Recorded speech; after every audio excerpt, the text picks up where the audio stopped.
Hey everyone, today I want to share with you a pyramid head build that I have been working on, refining I guess you could say.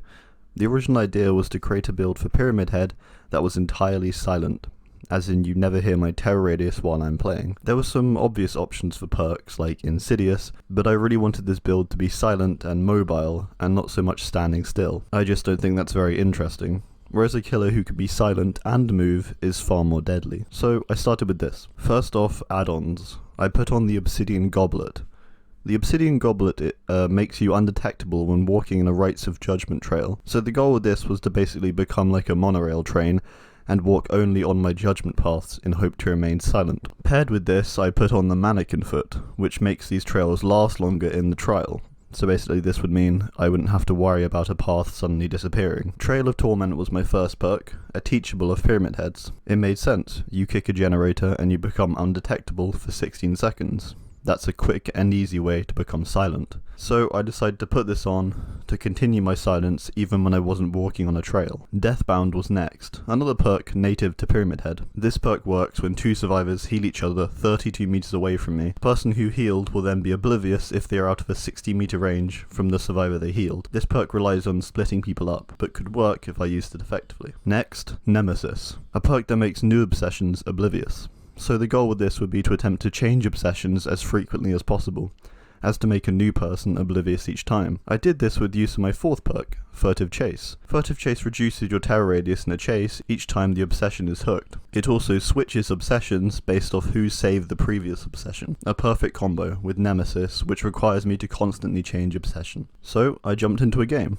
The first thing I noticed about riding the trails was that it was incredibly awkward and didn't feel very productive or natural. Although I did still manage to get some downs early on which helped me drive the game,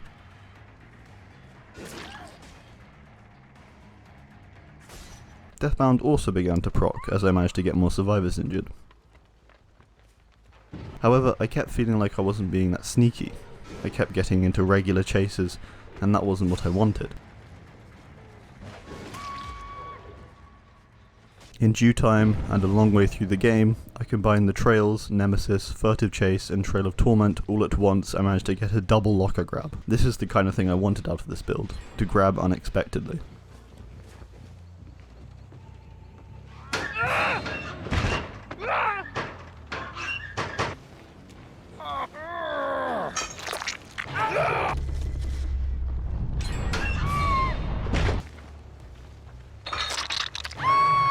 I wasn't happy with it overall still. The game ended in a fairly anticlimactic way.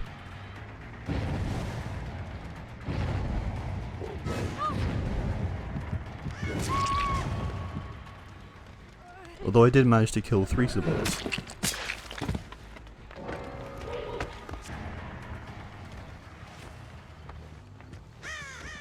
I ended up with a brutal killer, as I didn't hook enough. In general, the match felt okay, but that was all. I found out from the survivors after the game that my suspicions were true, and that I wasn't really silent for much of it.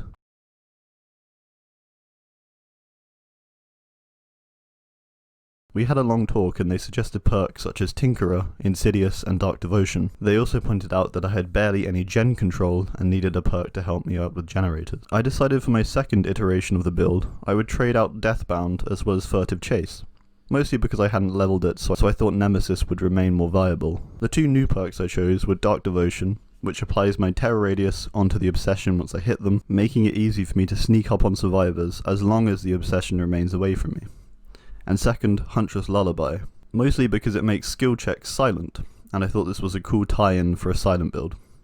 Huntress Lullaby would act as my anti-gen perk, and also encouraged me to hook more frequently. I also traded out the Obsidian Goblet Silent Trail because it just didn't feel like it was working.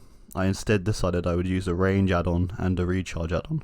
This way I could use my power more than my M1. The second game started out well. I got a quick Dark Devotion hit that led to a Nemesis proccing, and I got a second silent hit with Dark Devotion. This then led to a really amazing moment where I crept up on 2 survivors who seemed to have no idea that I was there, which gave me another hit.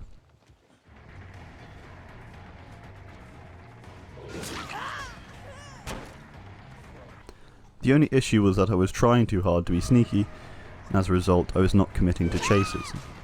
But eventually I got my first hook and tokens for Lullaby began to stack. The reach add-ons were also coming in so helpful for some reaches that I was finding difficult to close. I have to give credit to this team, they played very well, they managed to get some nice spins on me.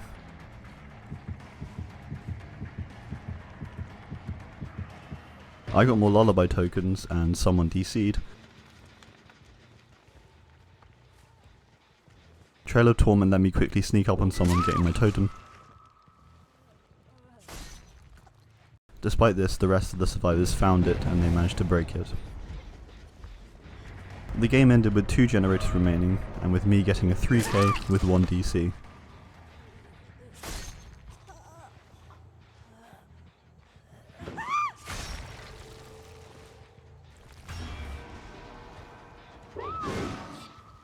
Getting a ruthless killer.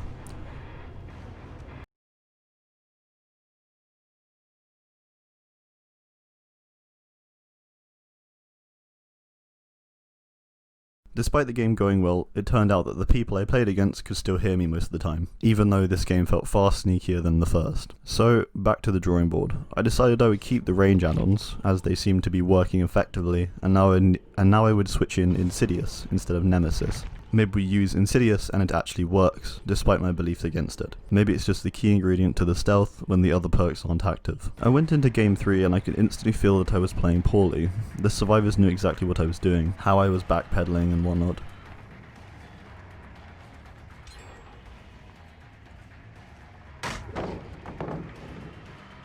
When this Jake slammed this pallet down, I actually jumped. I really wasn't expecting that. It genuinely kind of threw me off the rest of the game. I managed to find another survivor, and with some struggle, I downed them with a nicely placed power shot.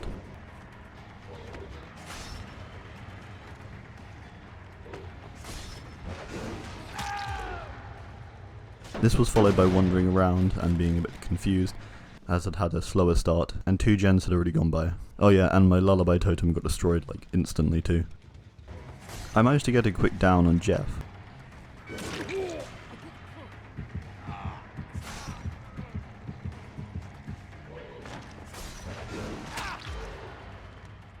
Followed by a few chases that I felt were a waste of time.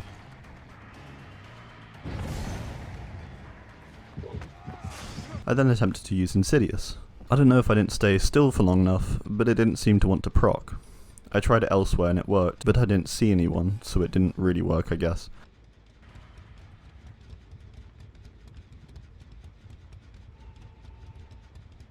Before I knew it, the gates were open, I chased the survivors out and got no kills. Entity displeased, bad game.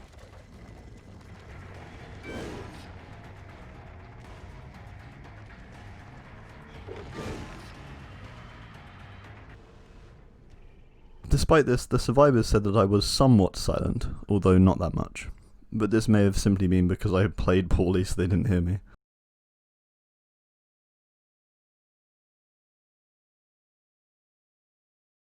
I got back into lobby after that game, then I found the Lost Memories book, an add-on for Pyramid Head that did exactly what I wanted, made the survivors oblivious in a Rites of Judgment trail. I have no idea how I managed to overlook it before. I decided to go back to my old build again, but instead this time with Dark Devotion instead of Deathbound, the Lost Memories book, and finally I put back on the Obsidian Goblet. I thought this could finally be the build that works. The game starts out quickly. I begin placing my trials through the school building. Springwood is already feeling like it will work well for stealth. I chase down a Nia and managed to pretty quickly down them.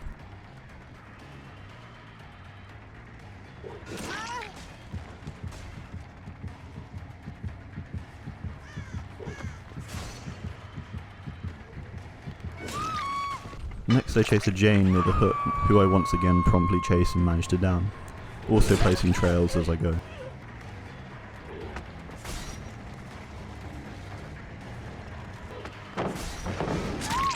I decide to hook Jane just outside the school, where I can leave a trail to walk on. That will be obstructed by the outer fence and give me a chance to surprise whoever saves her. I then chain together a trail of Torment gen hit onto my Obsidian Goblet trail, getting a hit on the way and leading me to 3 completely oblivious survivors.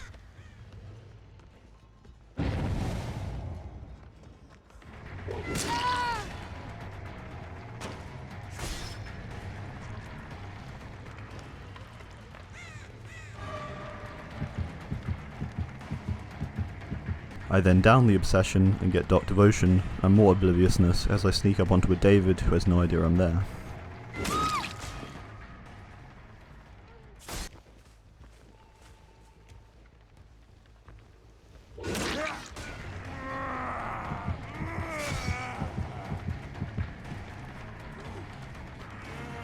I chase and down him quickly. I send another survivor to a cage and then decide to utilise my school trail again.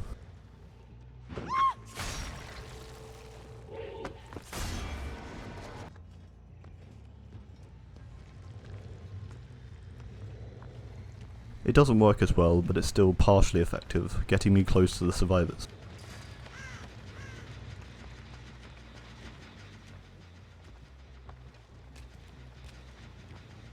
I managed to catch a survivor for the last time and take them out of the game.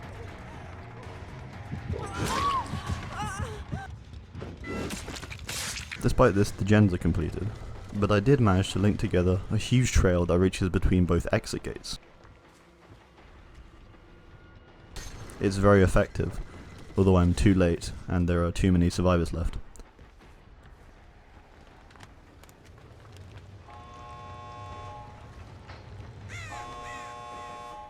I capture David and he goes out to the trial. I get a brutal killer and I feel uncertain about how that all went. I ask in the endgame chat as per usual.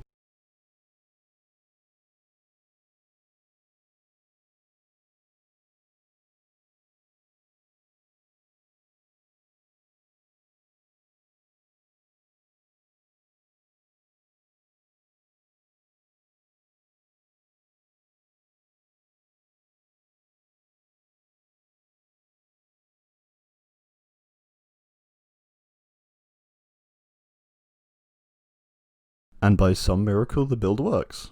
The guy apparently found it scary. I managed to jump scare him and apparently I was silent the whole game. That's what they say. Needless to say, I was very happy about this. So, the combo of Nemesis, Furtive Chase, Dark Devotion, Trail of Torment, Lost Memories book, and Obsidian Goblet is how you make yourself nearly completely silent as Pyramid Head. Obviously this is just one game I achieved this in. Also this is only feedback from one guy. But I consider it a victory. Furtive and Nemesis barely got used, so really I think a better build would be Dark Devotion, Lullaby, Trail of Torment and Deathbound, maybe, with the Memories book and the Obsidian Goblet. Although regardless of the two not proccing very often, it did seem very effective. Overall I'm just happy I managed to find a silent build that actually works effectively and scares people. That was really the goal here, to make a fun build that gives loads of survivors jump scares. I hope you enjoyed. This took a bit longer to make, so drop a like, that would be really appreciated. And if you enjoyed this video, please do feel to subscribe and stick around. I'll be sure to reply to every comment left. Thanks for watching and goodbye.